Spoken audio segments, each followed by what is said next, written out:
ہیں کہ مجھے سوید ابن سعید کے پاس جانا ہے، میں نے جانے کا ارادہ کیا، تو میں نے امام احمد بن حنبل سے کہا، یہ چاروں اماموں میں سے ایک امام ہے، کہا کہ حضرت میں ان کے ہاں جانا چاہ رہا، سوید ابن سعید کے ہاں، تو آپ میرے تعلق سے کچھ لکھ دیں، میرے تعلق سے کچھ لکھ دیں۔ تو لکھ دیا انہوں نے، کہا ھذا رجل یکتب الحدیث، یہ آدمی حدیث لکھتا ہے، یہ لکھا انہوں نے، ھذا رجل یکتب الحدیث، یہ آدمی حدیث لکھتا ہے۔ اب جب انہوں نے دیکھا کہ میرے بارے میں اتنا ہی لکھا انہوں نے، یہ آدمی حدیث لکھتا ہے، تو انہوں نے کہا لکا وہ لزومی لو کتبت، میں آپ کی بڑی خدمت کرتا اگر آپ لکھ دیتے۔ کیا لکھتے؟ ھذا رجل من اصحاب الحدیث، یہ آدمی اہل الحدیث ہے، یہ لکھ دیتے آپ، یہ لکھ دیتے آپ کہ یہ آدمی اہل حدیث ہے۔ آپ لکھ رہے ہیں کہ یکتب الحدیث، حدیث لکھتا ہے، یہ لکھ دیتے کہ یہ اصحاب الحدیث ہے، یہ اہل حدیث ہے۔ کہا کہ نہیں، صاحب الحدیث عندنا من یستعمل الحدیث، منہج دیکھ رہے ہیں آپ، ضروری نہیں کہ جو آدمی حدیث لکھتا ہو وہ حدیث کے اوپر عمل بھی کرتا ہو، حدیث کو مانتا بھی ہو۔ بہت سارے لوگ حدیث لکھتے ہیں مگر حدیث کو مانتے نہیں، بہت سارے لوگ حدیث پڑھاتے ہیں، حدیث کے اوپر عمل کہاں ہے؟ یدرس الحدیث یکتب الحدیث، لیکن حدیث کے اوپر عمل کہاں کر؟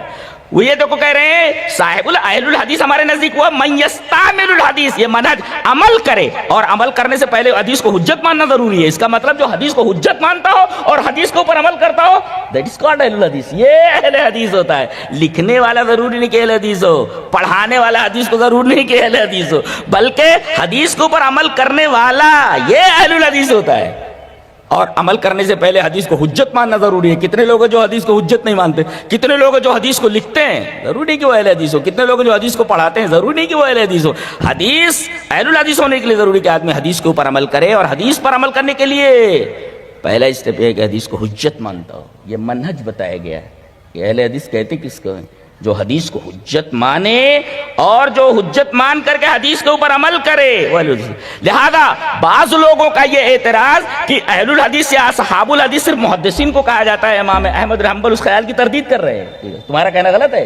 ایک ہے حدیث کو لکھنا، ایک ہے حدیث کو پڑھانا، اور ایک ہے حدیث۔ اب حدیث کون لکھ رہے؟ محدثین لکھتے نا، وہ بھی لکھتے ہیں۔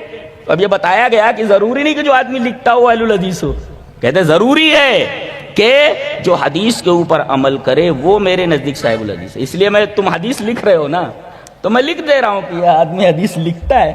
اگر وہ پڑھاتا بھی ہو تو لکھ دیتے ھذا رجل یدرس الحدیث، یہ آدمی حدیث کا درس دیتا ہے، پڑھاتا ہے۔ لیکن صاحب الحدیث میں اس وقت لکھتا جب مجھے یہ معلوم ہوتا کہ تو حدیث کو مانتا ہے اور حدیث کے اوپر عمل کرتا۔ ارے جو جتنا کر رہا اتنا ہی لکھ رہا ہوں نا، حدیث لکھ رہا ہے تو لکھتا ہوں ھذا رجل یکتب الحدیث۔ اگر تو پڑھاتا ہوتا تو میں لکھتا ھذا رجل یدرس الحدیث۔ لیکن منہج کیا ہے؟ صاحب الحدیث عندنا من یستعمل الحدیث، اہل الحدیث ہمارے نزدیک وہ جو حدیث کو حجت مان کر حدیث کے اوپر عمل کرتا ہو۔ لہذا یہ کہنا کہ اصحاب الحدیث اور اہل الحدیث پورا محدثین ہیں، اب یہ امام کہہ رہا ہے کہ جو عمل کرتے ہیں حدیث کے اوپر ان کو اہل الحدیث کہا جاتا ہے، تو آپ کی بات مانی جائے، اتنے بڑے امام کی کہتے ہیں چاروں امام برحق ہے، تو ہے نا برحق۔